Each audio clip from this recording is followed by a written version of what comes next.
ہمارا channel Urdu 24 knowledge کو subscribe کیجیے اور ساتھ میں بیل کے آئیکن کو بھی دبا دیجیے تاکہ ہماری ہر نئی آنے والی ویڈیو آپ کو سب سے پہلے مل سکے۔ شکریہ۔ اعوذ باللہ من الشیطان الرجیم، بسم اللہ الرحمن الرحیم۔ تمام دیکھنے اور سننے والوں کو السلام علیکم۔ آج کی اس ویڈیو میں ہم شاہ روم اور مرد مومن کا واقعہ بیان کریں گے۔ بیان کیا جاتا ہے کہ روم کے ایک جنگجو بہادر نے حضرت عمر فاروق رضی اللہ تعالیٰ عنہ کے زمانے میں مسلمانوں کی ایک جماعت کو قید کر لیا اور شاہ روم سے بیان کیا کہ مسلمانوں میں ایک شخص نہایت قوی اور مہیب قسم کا انسان ہے، جس کو دیکھ کر کبھی بھی خوف آ جاتا ہے۔ یہ سن کر بادشاہ روم نے اس شخص کو دیکھنے کے لیے طلب کیا۔ اس زمانے کے دستور کے مطابق شاہ روم کے سامنے زنجیر لگی ہوئی ہوتی تھی، جس کی وجہ سے باہر سے آنے والے کو بادشاہ کے سامنے جھک کر آنا پڑتا تھا۔ جب اس مرد مومن نے زنجیر دیکھی اور معلوم ہوا کہ اس کے نیچے جھک کر آگے جانا ہوگا تو اس نے بادشاہ کے پاس سامنے آنے سے انکار کر دیا۔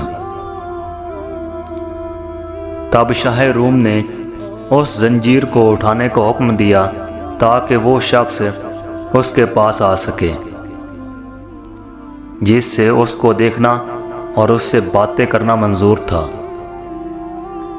چنانچہ جب وہ شخص بادشاہ کے پاس گیا تو بادشاہ نے اس شخص سے کہا کہ تم ہمارے دین میں داخل ہو جاؤ تاکہ میں اپنی انگوٹھی تم کو پہنا کر روم کی سلطنت عطا کر دوں۔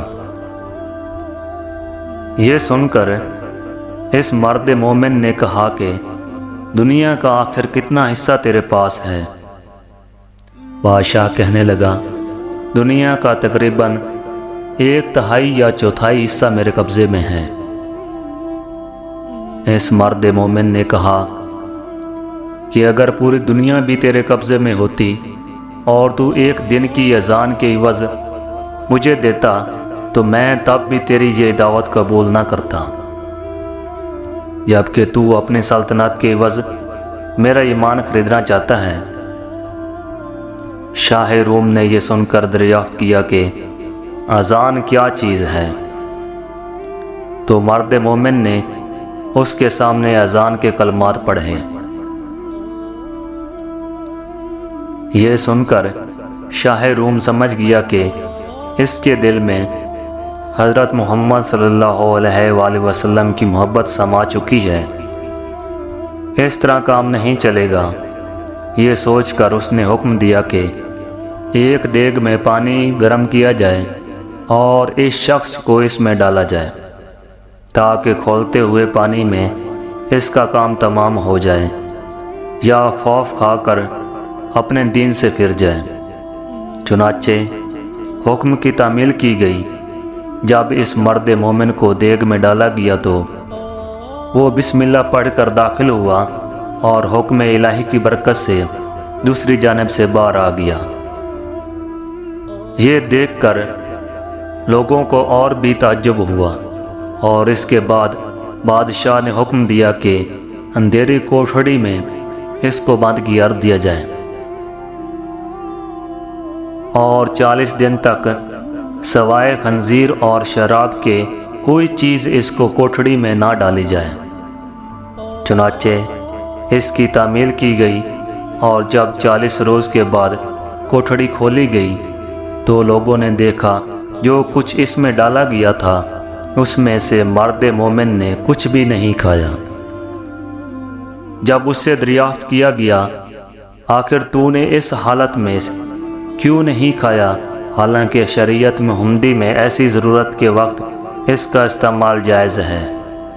مرد مومن نے جواب دیا کہ اگر میں اس میں سے کچھ کھا لیتا تو تم کو خوشی ہوتی، میرا مقصد تو تم کو غصہ دلانا ہے۔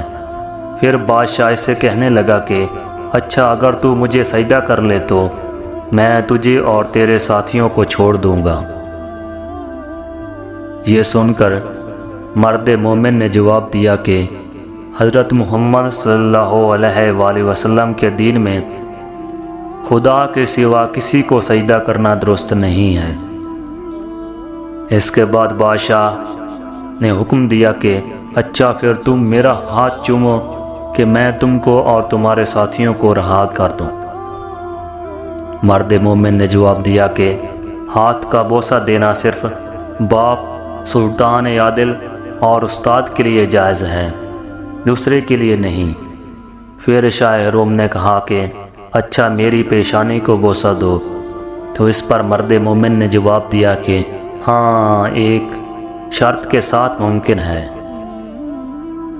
بادشاہ نے کہا جس طرح تم کو منظور ہو۔ پس مرد مومن نے اپنی آستین اس کی پیشانی پہ رکھی اور اس کو چوم لیا، اس نیت سے کہ میں اپنی آستین کو بوسہ دے رہا ہوں۔ اس کے بعد بادشاہ نے اس مرد مومن کو اس کے ساتھیوں کے ساتھ بہت سارا مال دے کر رہا کر دیا، اور حضرت عمر فاروق رضی اللہ تعالیٰ عنہ کو خط لکھا کہ اگر یہ شخص ہمارے شہر میں ہمارے دین پر ہوتا تو ہم اس کی پرستش کیا کرتے۔ چنانچہ جب وہ شخص مرد مومن حضرت عمر فاروق رضی اللہ تعالیٰ عنہ کی خدمت میں حاضر ہوا تو آپ رضی اللہ تعالیٰ عنہ نے حکم دیا کہ مال سب کا سب اپنے حصے کے لیے مخصوص نہ کر لو، بلکہ اس میں سے رسول اللہ صلی اللہ علیہ وآلہ وسلم کے شہر کے لوگوں کو بھی شامل کر لو۔ یہ سن کر مرد مومن نے اس کی تعمیل کی، اور جو عطیہ یا نذرانہ اس کو ملا تھا اس میں سے سب لوگوں کو شریک کر لیا۔ اس واقعے سے ہمیں یہ سبق ملتا ہے کہ سچ ہے جو شخص ایمان اور اخلاص کے ساتھ اللہ پر بھروسہ کرتا ہے، اللہ تعالیٰ ہر حال میں اس کی مدد فرماتا ہے۔ چنانچہ ہمیں بھی چاہیے کہ ہر موڑ پر صرف اور صرف اللہ پر نظر رکھیں۔ اللہ تعالیٰ ہم سب کو عمل کرنے کی توفیق عطا فرمائے، آمین یا رب العالمین۔